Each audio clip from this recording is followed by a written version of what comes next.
రాష్ట్ర 13వ అవతరణ దినోత్సవ సందేశం. తెలంగాణ రాష్ట్రం ఏర్పడి 12 సంవత్సరాలు పూర్తి చేసుకొని 13వ సంవత్సరంలో అడుగు పెడుతున్న ఈ శుభ సందర్భంలో జరుపుకుంటున్న తెలంగాణ రాష్ట్ర అవతరణ ఉత్సవాలకు హాజరైన గౌరవ అతిథులకు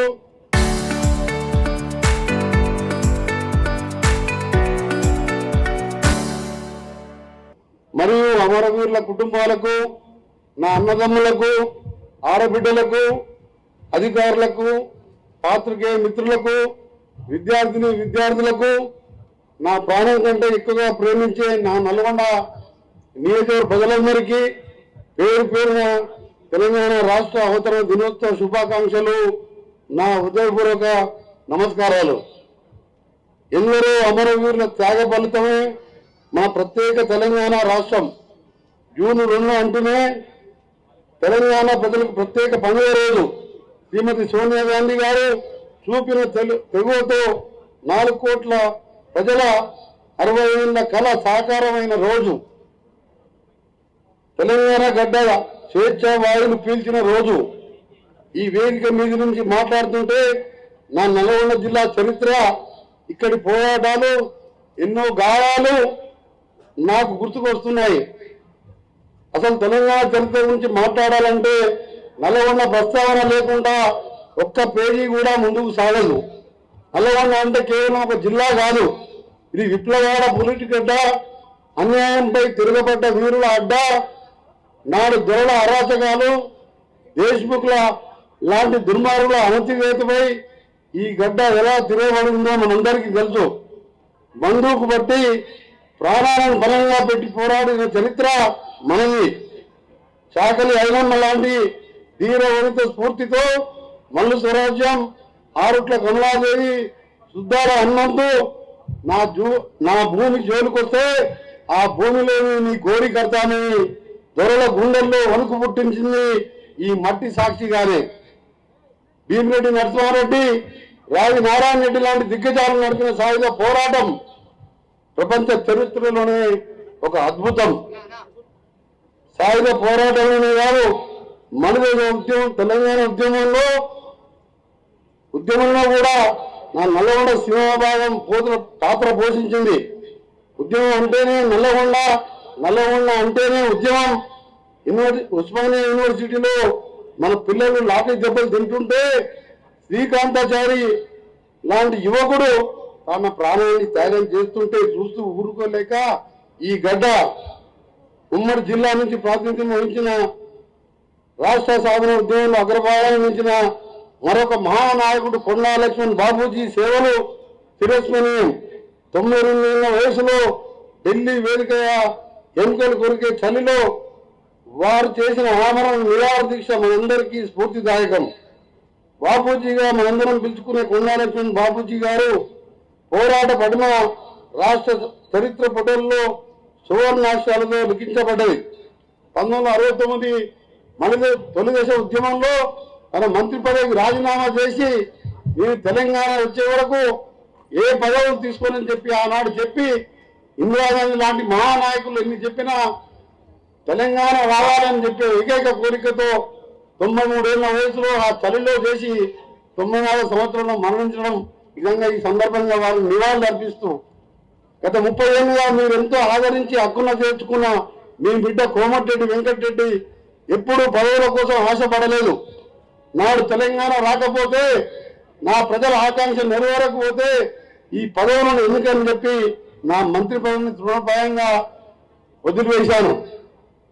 ఆమరణ నిరాహార దీక్షతో ఉద్యమ క్షేత్రంలో దూకిన చరిత్ర నాది. నాడు నా వెనుక నిలబడ్డది నా నల్గొండ ప్రజలు, తెలంగాణ ప్రజలు, వారి ఆశీస్సులు. నాడు సాధించుకుందాం స్వరాష్ట్రాన్ని కదిలింది నా నల్లగొండ. సమైక్య పీఠాన్ని కదిలించింది, గర్జించింది నల్లగొండ. ఆమరణ దీక్ష భూమి పదవులను త్యాగం చేసి ప్రజాక్షేత్రంలో నిలిచాను. నేడు సాగునీరు, త్రాగునీరు, నిరుద్యోగులకు ఉద్యోగాలు, ప్రతి ఒక్కరికి న్యాయం జరిగే వరకు నా వంతు కృషి చేస్తా. ఈ నల్గొండ సాక్షిగా చెప్తున్నా, అభివృద్ధిలో, సంక్షేమంలో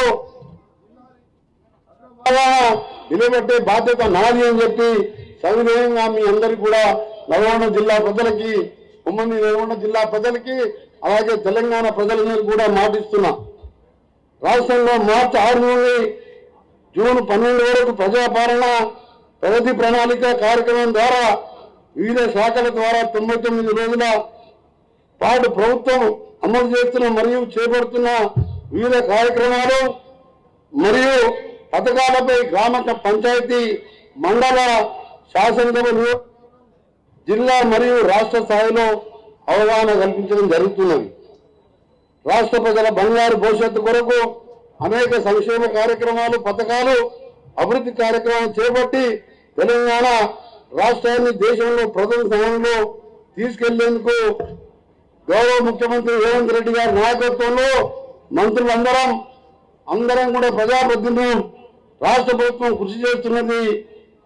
ఈ కార్యక్రమాలను కొన్ని మీకు తెలియజేయడానికి సంతోషిస్తూ, ముందుగా మహాలక్ష్మి పథకం మనం 7వ తారీఖు రోజు మంత్రివర్గ ఏర్పడి ముఖ్యమంత్రిగా రేవంత్ రెడ్డి గారు ప్రమాణ స్వీకారం చేసిన 2వ రోజు అంటే డిసెంబర్ 9 తెలంగాణ ఇచ్చిన దేవత సోనియా గాంధీ పుట్టినరోజే ఈ మహాలక్ష్మి పథకాన్ని ప్రారంభించుకోవడం జరిగింది. రాష్ట్రంలో ఆడపడుచులు, ట్రాన్స్జెండర్లకు ఆర్టీసీ బస్సులలో ఉచిత ప్రయాణ సౌకర్యాన్ని ప్రభుత్వం అమలు చేస్తుంది. జిల్లాలో ఇప్పటి వరకు 10,83 లక్షల ఉచిత ప్రయాణాలకు గాను మహిళలకు 508 కోట్ల 85 లక్షల రూపాయల లబ్ధి చేకూరింది. రాష్ట్ర ప్రభుత్వం మహాలక్ష్మి పథకం 500 రూపాయలకి వంట గ్యాస్ సిలిండర్ ద్వారా ఇప్పటి వరకు 2,52,963 మంది లబ్ధిదారులకు 14,53,998 సిలిండర్లకు ప్రభుత్వం సబ్సిడీ 44 కోట్ల రూపాయల 12 లక్షలు ఇవ్వడం జరిగింది. ఇకపోతే మరొక ప్రత్యేక సంక్షేమ కార్యక్రమం పేదవారిని దృష్టిలో పెట్టుకొని పేదవాళ్లకు, దళితులకు తేడా ఉండొద్దు ఈ ప్రజా ప్రభుత్వంలో అని మన ప్రభుత్వం దేశంలో ఎక్కడ లేని విధంగా ప్రజా ప్రభుత్వం ఇచ్చిన మాట ప్రకారం రాష్ట్ర వ్యాప్తంగా 1,05,42,108 కుటుంబాలకు, అట్లాగే మన జిల్లాలోని 5,39,864 కుటుంబాలకు నాణ్యమైన సన్న బియ్యం పంపిణీ చేయడం జరుగుతుంది. ఇది దేశ చరిత్రలో ఏ రాష్ట్రంలో ఏ ప్రభుత్వం చేయని కార్యక్రమం.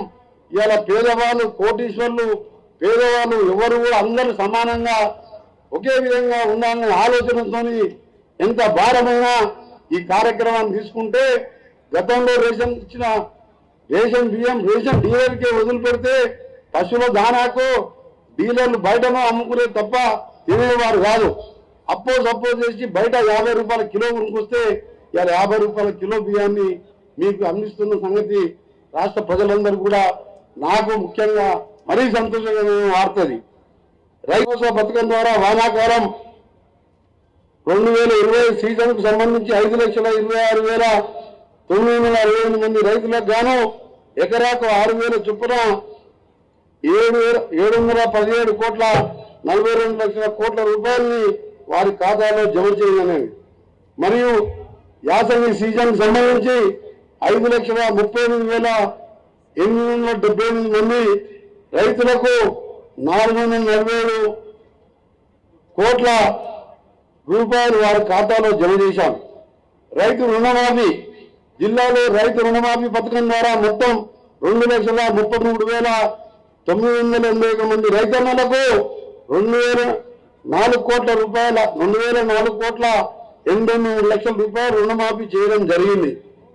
రైతు బీమా పథకం ఇప్పటి వరకు 1,019 మంది రైతులు మరణించగా 5 లక్షల రూపాయలు చొప్పున 34 కోట్ల 40 లక్షల రూపాయలు వారి కుటుంబాలకు అందజేశాం.